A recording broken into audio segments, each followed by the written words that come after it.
Good afternoon, and thank you for inviting me to speak to you. I'm sure you want to forget about learning losses and COVID, but one more presentation on this. So, as many of you back in, I guess around March 2020, we were impacted personally in many ways, professionally, with the school closures and the announcement of the lockdowns due to COVID-19. And back then, I remember at the World Bank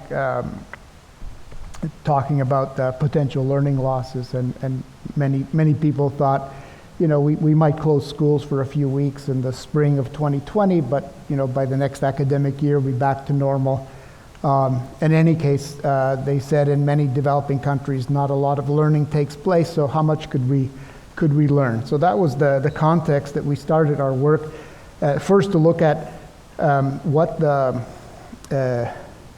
to try to forecast what impacts closing schools might have, and later on actually looking at the real data, and then going to a situation where we try to mitigate some of that loss. So let me begin by mentioning that as recent and dramatic and deadly as COVID-19 was, we've had other periods of school closures and disruptions to education systems.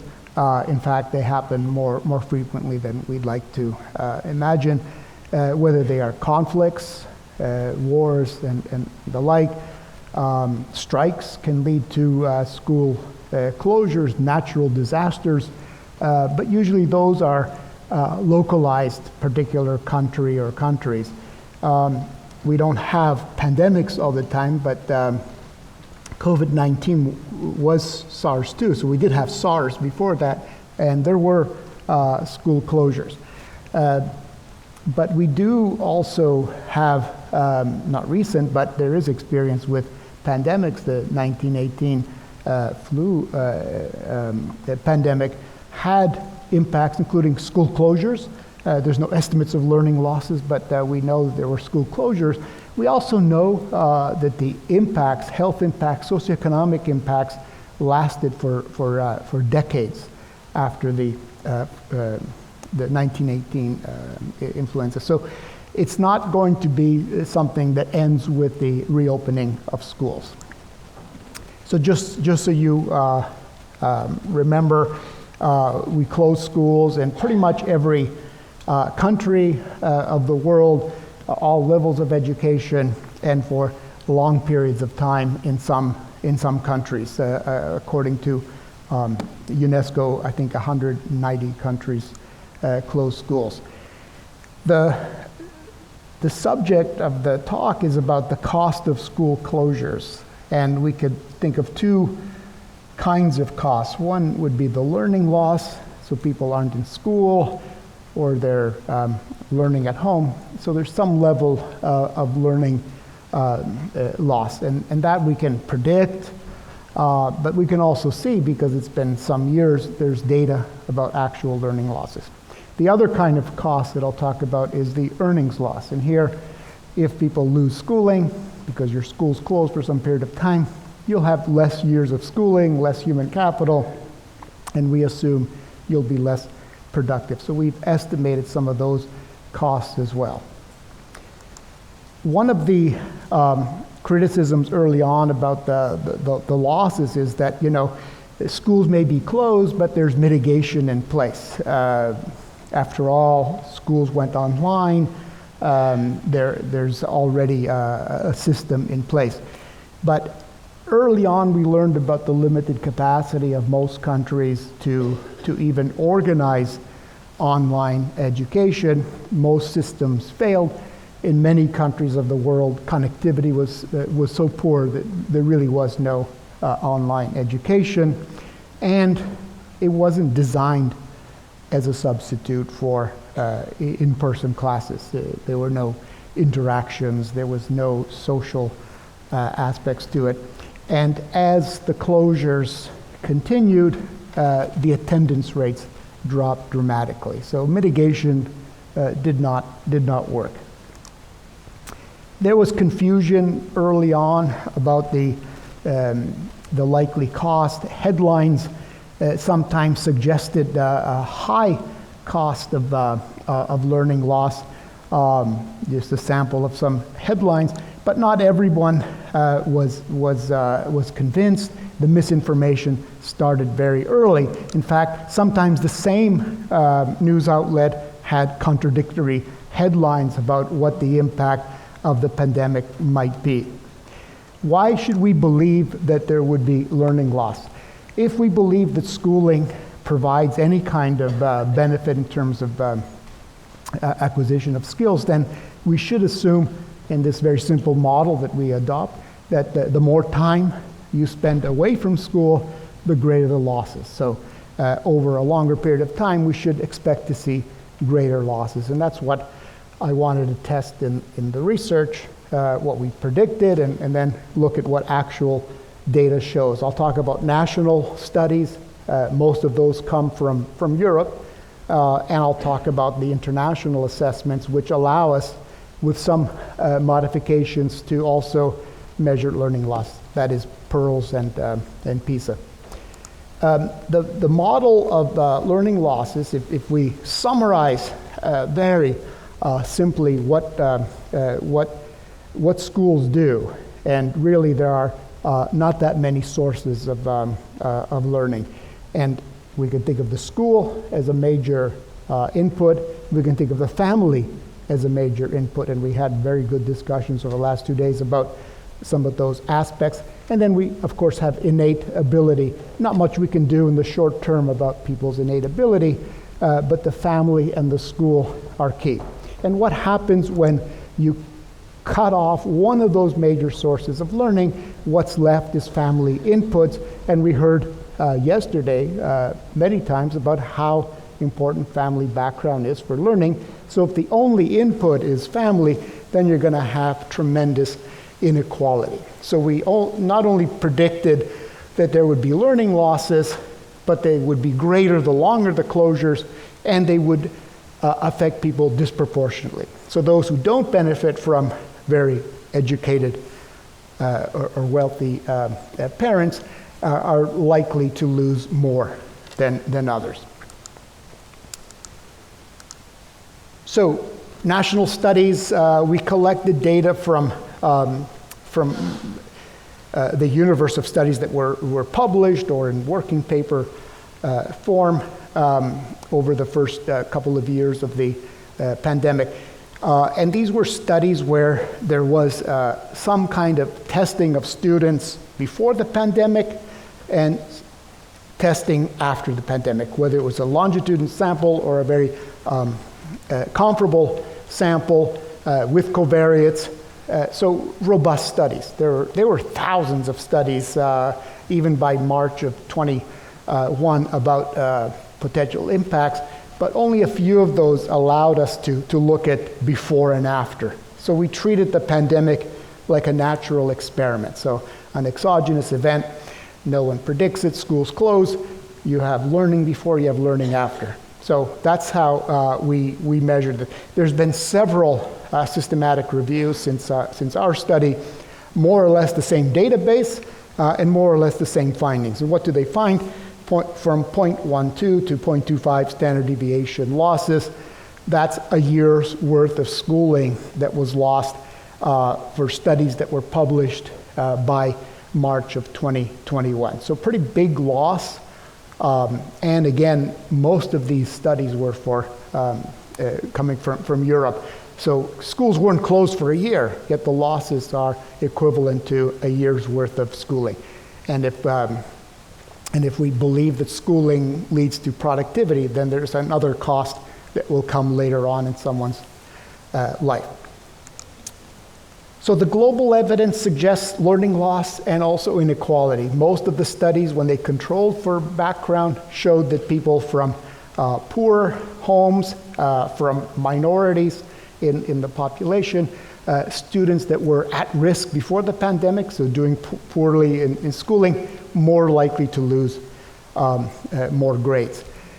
We also want to test for duration of the school closures and what impact that has on learning loss. But before that, just to show you the database that we have. These are national studies, not PISA and PEARLS yet. I'll talk about that later.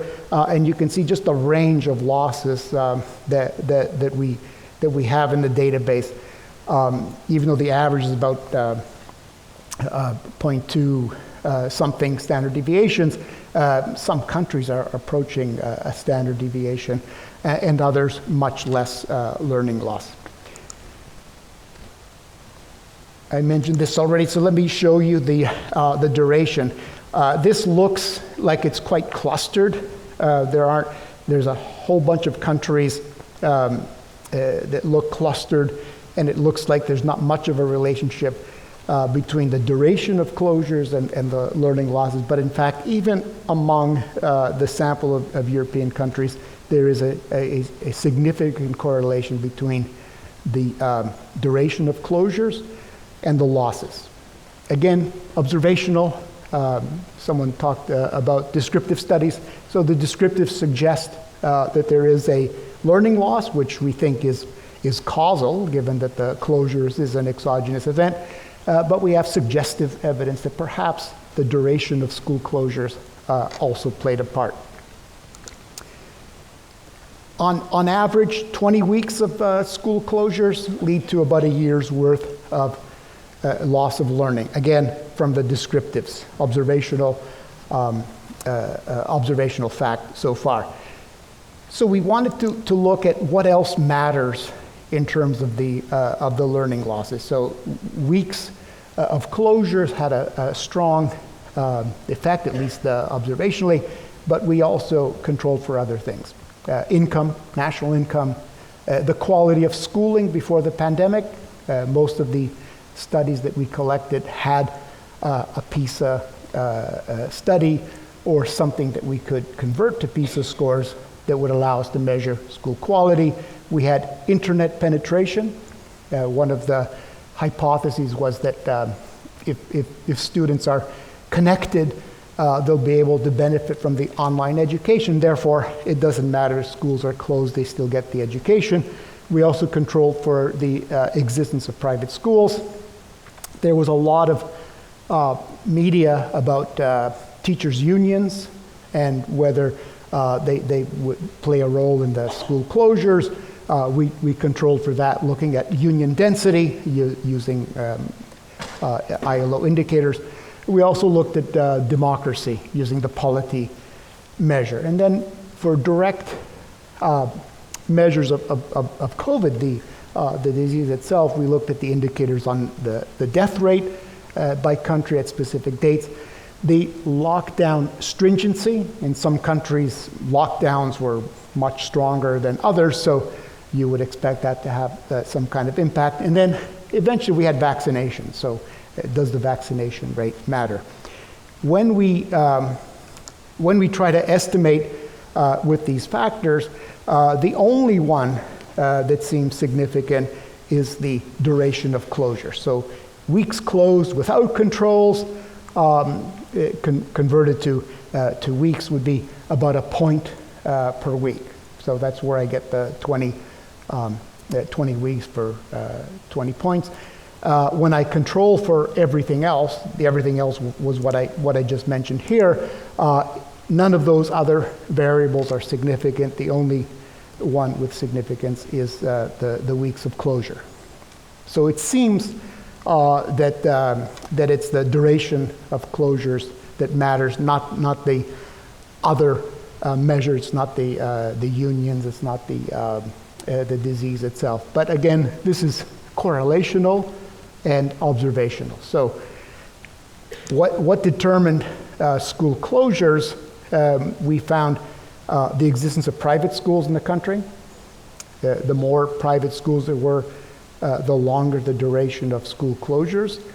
And the higher the quality of schooling pre-pandemic, the longer the closures. The stringency of lockdown, so the stronger that was, the more likely to keep schools closed longer. And then vaccination rates and income actually decreased the duration. I tend to believe that the existence of the vaccinations would ease up on the duration of closures. I also think the stringency would be a big factor. Don't know how to explain the private schooling. The cynical explanation might be that policymakers send their children to private schools, so don't really care if public schools are closed. But I don't want to be cynical. Quality might be that people believe that their systems were resilient, so it didn't matter if they stayed closed. But what I wanted to do, because the duration, the impact of closures is out of people's control. The pandemic comes and there's a reaction. So that's totally exogenous. But the decision to stay closed is a policy choice. They make sense in March of 2020 that schools would close, but by the summer of 2020, if you remember, in the US and in Europe, authorities had published guidelines on safe public gatherings, including for schools. And many countries did open schools by the end of the summer of 2020, but many others did not. Also, we had the vaccines by sometime in the fall, winter of 2020, if I'm not mistaken. But some schools stayed closed much longer than the advent of the guidelines and the vaccine. So that choice is what I want to examine. And I picked the vaccination rates and the stringency to instrument for the weeks closed. So what I'm getting at is I want to see how much the duration of closures impacted learning losses. So when I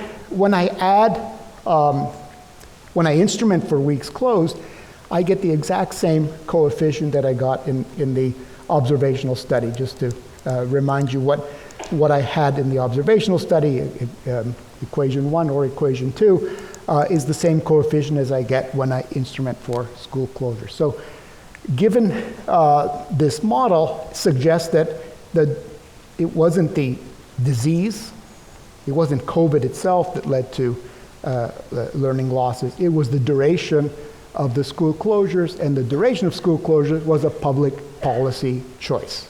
It wasn't due to COVID. So the longer you stayed closed, the greater the losses were in terms of learning outcomes. And we can I would suggest that it's a causal impact of duration on learning loss, and every week that schools were closed, losses would accumulate at about 1 point, giving you 20 weeks of school closures would be about a year's worth of learning. So that's national studies. What do we learn from international assessments? You already saw in other presentations the curves, especially for PISA. I think they need modification because the periods that we're talking about, when it's PEARLS was 2016 to 2021. A lot of things could have happened in that period. And PISA goes from 2018 to 2022. Again, a lot of things could happen there. So we do some adjustments to that data. Let me start with PEARLS. Grade 4 reading assessment, 55 countries do it. It's representative of 16 million children. It allows us to look at before and after, but we model this. And what we do is look at the achievement scores across countries and look for deviations from the trend, and we interpret those deviations as the impact of the pandemic itself. So we adjust those scores that we get from the actual PEARLS test scores. We find that significant losses using PEARLS data, more than a year's worth of schooling on average for those 55 countries, and again, larger losses for those students that faced longer school closure. So again, it's the pandemic and the school closures, but especially the duration of school closure. And again, lower achieving students, or those students that were lower achieving experience larger losses as a result of the school closures. This is the different levels of losses by achievement levels and duration of school closure. You can see for low achieving students, the scores at the green line much greater than for high achieving students, but for all of them, the level of losses increases. We do the exact same thing with the PISA data. Now we have data for 72 countries, 175 million 15-year-olds. We use the math scores. That was the subject of focus for 2022. Again, we model by looking at the deviation from the trends across the countries. And we do find losses, significant losses, less than in PEARLS.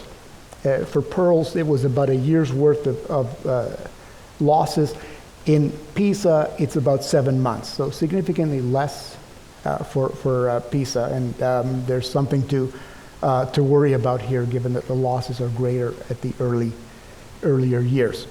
And again, larger declines for longer closures, and we find that the losses for countries with the longest closures are approaching a year's worth of learning. And this is what the deviation from the trend looks like. This dot would be the 2022 and what we're estimating as the losses due to closures. The other interesting thing with PISA is for students, high achieving students with very long school closures, the losses are greater than for students with lower achievement. Could be a peculiarity of PISA data, but it is interesting that we find greater losses in PISA for high achievers, but only for very, very long closures. And some school systems were closed for 2 years. Again, another presentation of the closures by distribution, and you can see the variation here. I want to talk about some of the implications of the learning losses, the negative effects of school closures on learning outcomes. One lesson which sometimes I suggest might be a positive lesson is that schooling matters. If it didn't matter, I don't think we'd see the learning losses. We certainly wouldn't see the level of learning losses. And schooling matters especially for poor students who on average tended to lose more from this. The other lesson is that policy matters. One example would be the duration of school closures, but also the actions that some countries and authorities took during the pandemic. The other set of implications are economic. If education has value in the labor market, and we believe it does, global estimates suggest every year of schooling raises income by about 10%.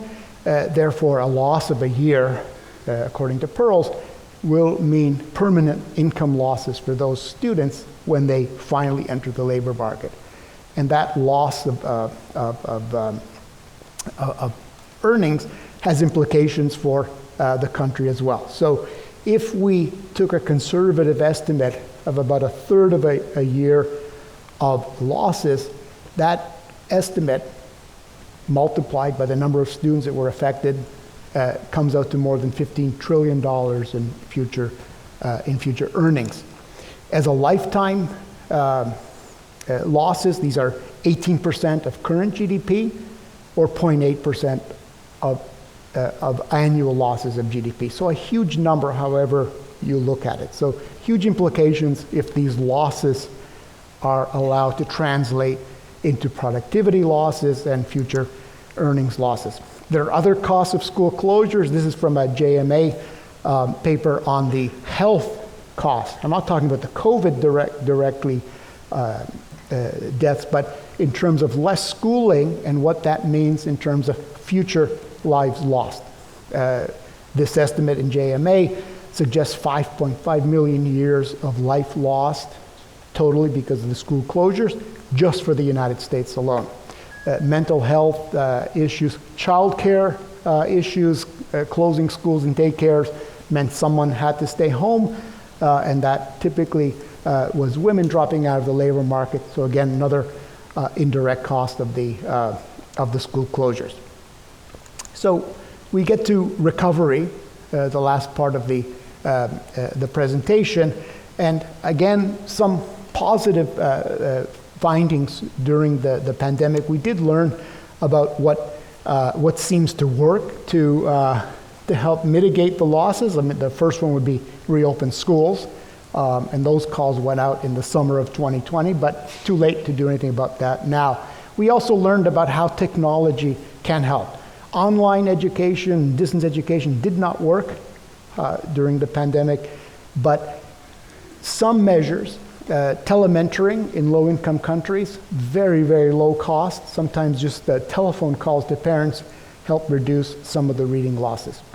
Tutoring works. We knew that before the pandemic, but tutoring one-on-one is very, very expensive. In the US, it's about $3,000 per student. But during the pandemic, online tutoring was experimented in Italy.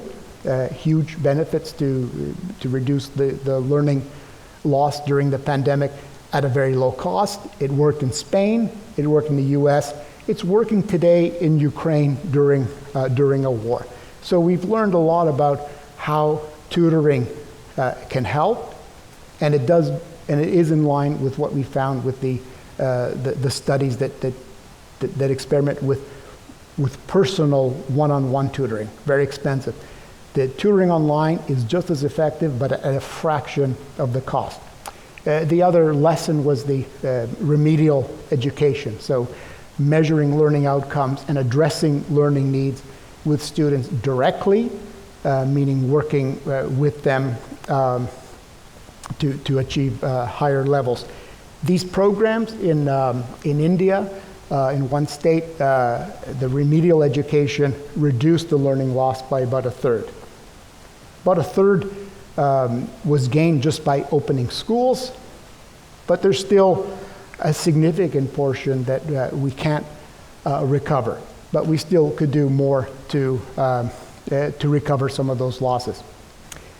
I wanted to show this chart. This is from a very, very old paper. Benjamin Bloom, you may have heard of Benjamin Bloom, but this paper suggested that there were interventions that could help improve learning outcomes significantly. So Benjamin Bloom, University of Chicago, I believe, summarized in this paper in Educational Researcher the studies of some of his PhD students, and they had suggested that two things, what they called mastery learning and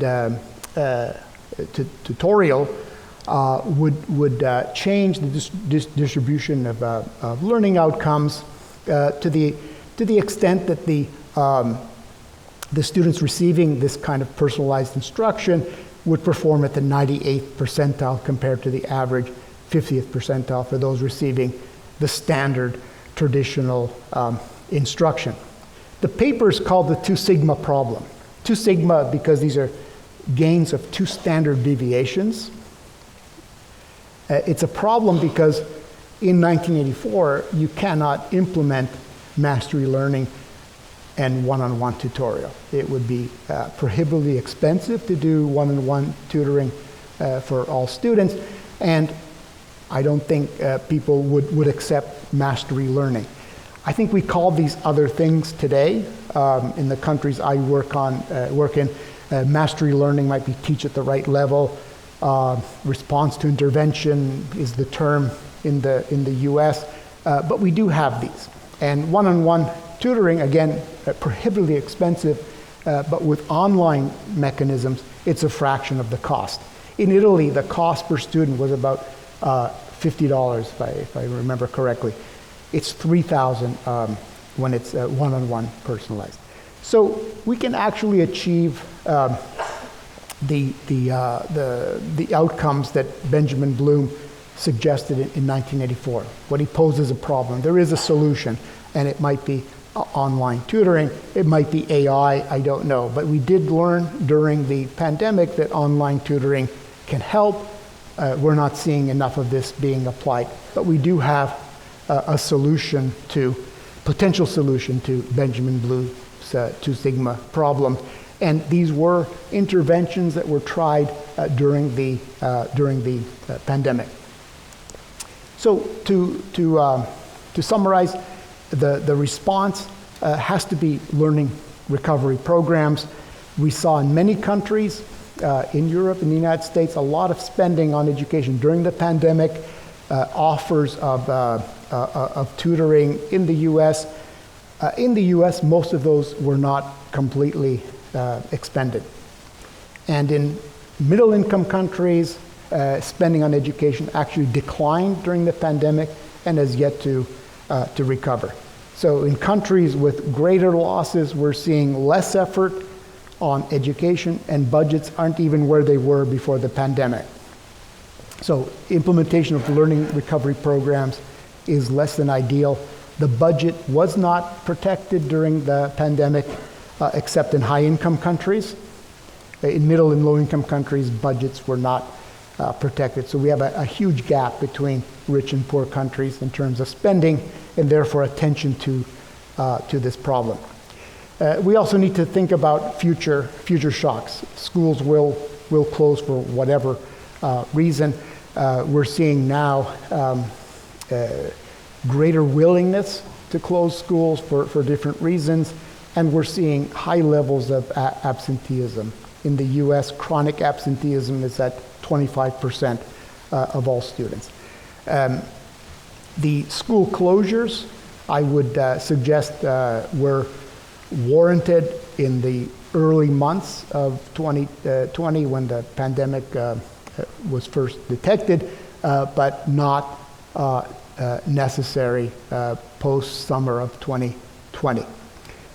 The other shortcoming and the reason why we need to look at Peace and Pearls for evidence of learning loss is that many countries are not measuring learning outcomes.